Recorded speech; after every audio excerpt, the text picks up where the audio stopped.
Hey guys, this is Ujjwal Kumar Sain and you watching Ujjwal Kumar Sain YouTube channel. So इस video में आपको जानकारी मिलेगा data scientist versus data analyst के बारे में। हर चीज़ जानने को मिलेगा जो आपको चाहिए होता है कोई फील्ड को चूज़ करने से पहले। ऐसा जानकारी आपको मिलेगा इन जनरल एक सिंगल वीडियो में इतनी जानकारी नहीं है। मैंने बहुत सारी चीज़ों को देखा है, बहुत सारे वीडियोज़ को देख के मैंने देखा क्या मिस कर रहे हैं और क्या जनरल इन्फॉर्मेशन है, वो सारा इन्फॉर्मेशन आपको इस वीडियो में मिलेगा।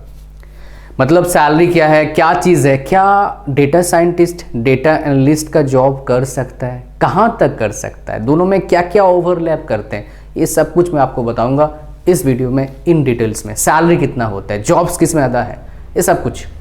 तो सबसे पहले बात करते हैं डेटा साइंटिस्ट जो है और डेटा एनालिस्ट जो है ये किसके पार्ट हैं। अगर आप मेरे वीडियोज़ को फॉलो कर रहे हैं, ये दोनों पार्ट हैं डेटा साइंस के। Both are part of data science. If you're following my videos, you know about it. Data science क्या होता है भाई? साइंस ही है। इसमें क्या करते हैं हम डेटा को, जो डेटा मतलब जो भी ट्रांजैक्शन हो रहे हैं, जो भी इवेंट्स हो रहे हैं, जो भी इंफॉर्मेशन है, उसको हम यूज़ करते हैं मीनिंगफुल तरीके से, ताकि जो स्टेक होल्डर्स हैं, बिजनेस पीपल हैं, उसका यूज़ कर पाएँ प्रॉफिट को बढ़ाने के लिए, इंसान के लाइफ को और बेटर करने के लिए, जो कॉस्ट है उसको घटाने के लिए, राइट। तो ये सारा काम होता है आपका डेटा साइंस के अंडर। बट यहाँ पर डेटा साइंस के अंडर बहुत सारे फील्ड हैं। डेटा इंजीनियर है, डेटा साइंटिस्ट है, बिजनेस एनालिस्ट है, डेटा एनालिस्ट है, बिजनेस इंटेलिजेंस है, राइट। तो उसमें से ये दो मेजर फील्ड है, मान सकते हो, राइट। और भी हैं बट ये अच्छा खासा फील्ड है, मान सकते हो, राइट। तो इसीलिए इस वीडियो को मैं बना रहा हूँ, दोनों के बीच में आपको डिफरेंस पता लगे। आगे बढ़ते हैं, पहले देखते हैं दोनों के बीच में स्किल्स क्या क्या चाहिए। आप देखोगे स्किल्स में ज़्यादा फर्क नहीं है, दोनों में सेम स्किल्स चाहिए, बट कुछ फर्क है जो मैं आपको बताने वाला हूं अभी। देखिए, जो आप स्किल्स देख रहे हैं ना, डेटा साइंटिस्ट का और डेटा एनालिस्ट का, मैथ्स स्टैटिस्टिक्स दोनों को चाहिए, बट स्ट्रॉन्ग किसको चाहिए? इसको चाहिए। प्रोग्रामिंग का नॉलेज सब दोनों को चाहिए, ज़्यादा डिफरेंस नहीं है, बट स्ट्रॉन्ग नॉलेज किसको चाहिए? इसको चाहिए, डेटा साइंटिस्ट को। डेटा विजुअलाइजेशन, पावर बीआई दोनों को चाहिए। इसमें एक्सेल भी ऐड कर सकते हो। जितने टूल्स हैं, तो पावर बीआई लोग टैबलू यूज़ करते हैं, पावर बीआई यूज़ करते हैं, एक्सेल यूज़ करते हैं। मतलब जो भी डेटा उसको हमें रिप्रेजेंट करना है, बिजनेस पीपल इतना टेक्निकल नहीं समझते हैं। उनको जितने आसान तरीके से आप डेटा को समझा सकते हो, उनका जो नेक्स्ट डिसीजन होगा, बिजनेस डिसीजन होगा, वो लेने के लिए उनके लिए आसान हो जाएगा। इसलिए टूल्स का यूज़ किया है। तब इसको क्या बोलते हैं, इन टूल्स को हम क्या बोलते हैं? Power BI, Tableau, Microsoft Excel, इनको विजुअलाइजेशन टूल्स बोलते हैं हम। डेटा विजुअलाइजेशन इसलिए यहाँ पर बोला जा रहा है, राइट। डेटा रैंगलिंग आ गया, दोनों को आना चाहिए, राइट। आगे हम बात करेंगे ईडीए, एमएल, क्लाउड कंप्यूटिंग, ये तीनों चाहिए डेटा साइंटिस्ट को। क्यों? बिकॉज इनको ज़्यादा टेक्निकल काम करना पड़ता है, ज़्यादा अंदर घुसना पड़ता है, इन डेप्थ काम करना पड़ता है। और अगर बात करेंगे आपका ईडीए का, ईडीए खाली ईडीए चाहिए किसमें? डेटा एनालिस्ट बनने के लिए। ईडीए क्या है आगे मैं बताऊंगा। जब मैं आपको बताऊंगा कोई भी डेटा साइंस कोई प्रोजेक्ट आता है, उसमें क्या क्या उसका लाइफ साइकिल होता है, क्या क्या प्रोसेस से आप गुजरते हैं, वो मैं आपको बताऊंगा। उससे आपको क्लियर हो जाएगा डेटा साइंटिस्ट कितना काम करता है और डेटा एनालिस्ट कितना काम करता है। अगर हम बात करेंगे आपका सैलरी का, तो ये मोटा मोटा सैलरी मैंने उठाया है, एवरेज सैलरी जितना हो सकता है। देखो भाई, सीधी बात है, अगर आप प्रोडक्ट बेस्ड कंपनी में जाओगे तो आपको सैलरी भर भर के मिलेगा, लेकिन वहां जॉब मिलना थोड़ा डिफिकल्ट है। आसान क्योंकि बिकॉज वहां पर जॉब लेने के लिए आपके पास कई स्किल्स चाहिए होता है। सॉफ्ट स्किल्स, हार्ड स्किल मतलब क्या बोल रहा हूँ, टेक्निकल स्किल्स, अच्छा खासा स्किल चाहिए होगा, बिकॉज सारे को चाहिए वो ना, इसीलिए। अगर सर्विसेज कंपनी जाते हो तो यहाँ पर जो मिनिमम सैलरी लिख रहा हूँ वो मिलेगा आपको। अगर प्रोडक्ट्स कंपनी जाओगे तो मैक्सिमम सैलरी आपको मिलेगा। समझे क्या बोल रहा हूँ मैंने? मतलब अगर डेटा साइंटिस्ट अगर हो 10 साल एक्सपीरियंस है, 50 लाख 60 लाख आराम से मिल सकता है आपको प्रोडक्ट बेस्ड कंपनी में। और सर्विसेज कंपनी कितना मिलेगा आपको?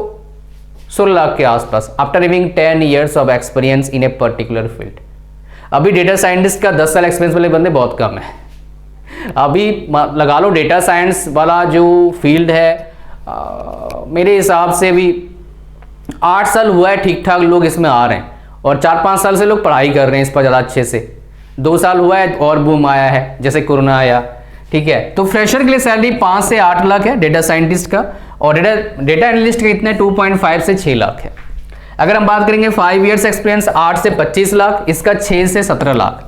अगर हम बात करें डेटा साइंटिस्ट का 10 ईयर एक्सपीरियंस 10 ईयर्स एक्सपीरियंस 16 से 50 लाख, इसका 10 से 25 लाख। ये आपका सैलरी स्ट्रक्चर है पहले ईयर से लेके 10 ईयर्स का, मैंने आपको डेटा बता दिया। अगर हम बात करें आपका मोर जॉब्स, आप बोलोगे बाकी सब छोड़ो, सा सैलरी तो आपने बता दिया, नौकरी किस में आता है बताओ।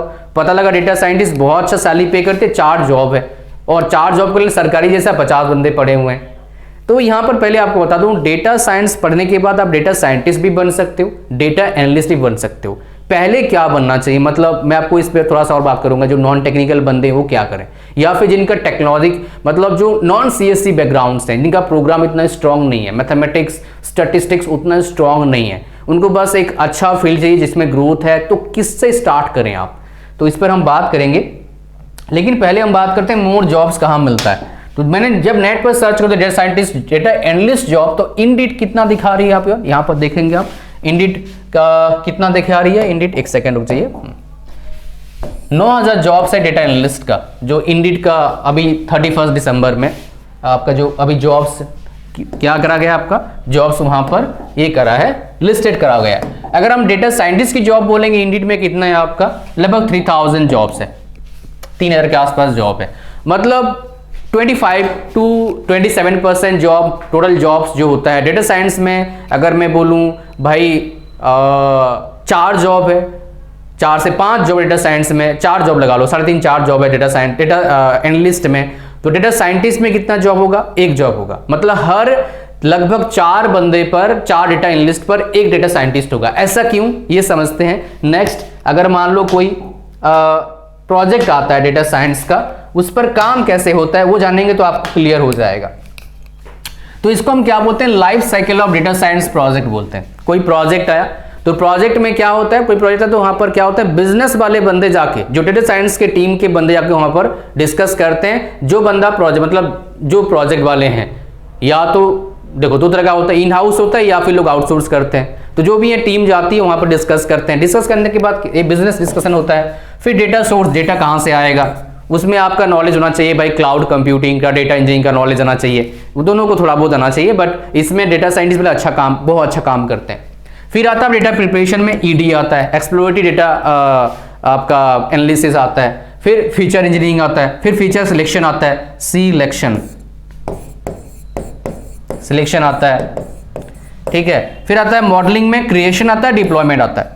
तो अगर मैं बात करूं डेटा एनालिस्ट वाले कहां तक काम करते हैं, इन जनरल आपका ये 2 पार्ट में इन जनरल काम करते हैं डेटा एनालिस्ट वाले। यहां पर हो सकता है, यहां पर हो सकते हैं, बट इन जनरल इनका यहां पर मेजर काम नहीं है, इन जनरल 2 पार्ट में काम करते हैं। डेटा साइंटिस्ट कहां काम करता है, इस पे तो करता है, इस पे भी करता है, इस पे भी करता है, इस पे भी करता है। बट यहां पर और एक बात है, डेटा एनालिस्ट ज्यादा फोकस करता है विजुअलाइजेशन पर, डेटा साइंटिस्ट ज्यादा फोकस करता है मॉडलिंग पर, डिप्लॉयमेंट पर, क्रिएशन पर, मॉडल पर ज्यादा वो फोकस करता है, राइट। मॉडल का क्रिएशन एंड डिप्लॉयमेंट। अगर मैं बात करूं एक कोई नॉन टेक बंदा है, उसको डेटा एनालिस्ट से स्टार्ट करना चाहिए, बिकॉज इसमें बहुत टेक्नोलॉजी, मतलब बहुत टेक्नोलॉजिकल जो नॉलेज चाहिए, बहुत ज़्यादा स्ट्रांग नहीं चाहिए, ठीक ठाक से काम चल जाएगा, बिकॉज वो डेटा विजुअलाइजेशन पर शो करता है। क्या डेटा साइंटिस्ट डेटा एनालिस्ट से काम कर सकता है, कर सकता है। क्या करते हैं, करना नहीं चाहिए भाई, क्यों करोगे इतना, उसमें दिमाग माथा बच्ची करोगे, अपने फोकस करो ना। कभी कभार अगर मान लो नीट पढ़ेगा कर लेते हैं लोग, लेकिन डेटा एनालिस्ट वाला काम डेटा एनालिस्ट वाला करता है, डेटा साइंटिस्ट वाला काम डेटा साइंटिस्ट वाला करता है, सारे अपने अपने काम करते हैं, ठीक है। बट अगर आपको स्टार्ट करने देटा एनालिस्ट अच्छा हो सकता है, बिकॉज इसमें बहुत ज़्यादा टेक्नोलॉजिकल नॉलेज इतना नहीं चाहिए होता है एज कम्पेयर डेटा साइंटिस्ट। तो start with data analyst and then अगर मार्को आपको लगा आप स्लोली डेटा साइंटिस्ट बन सकते हो, आगे प्रोग्रामिंग का जो भी स्किल्स चाहिए होता है उनका गेन करके आप आगे डेटा साइंटिस्ट के लिए अप्लाई कर सकते हो मोर सैलरी के लिए। बट जॉब्स किस में ज़्यादा है, डेटा एनालिस्ट में ज़्यादा जॉब है। It is so simple, job जिसमें ज़्यादा होगा, जिस फील्ड में ज़्यादा होगा किसी एक पर्टिकुलर फील्ड में, उनमें सैलरी क्या होता है थोड़ा कम होता है एज कम्पेयर टू आपका जॉब जिसमें क्या है आपका कम है। अगर हम बात करेंगे कोई भी मैकेनिकल इंडस्ट्री लोग, सुपरवाइजर के पास सैलरी ज़्यादा होता है एज कम्पेयर टू वर्कर का जो काम करते हैं, राइट। इस तरह का सिनेरियो रहता है। I hope so you understand the video, I hope so you got all the points regarding both the field, दोनों फील्ड अच्छे हैं, राइट। और thank you much for watching this video. Like करिए, कमेंट करिए, अगर कोई क्वेश्चन है, और चैनल पर नए हैं सब्सक्राइब जरूर करिएगा। थैंक यू वेरी मच, मिलते हैं नेक्स्ट वीडियो में। Good luck, good bye, God bless you all.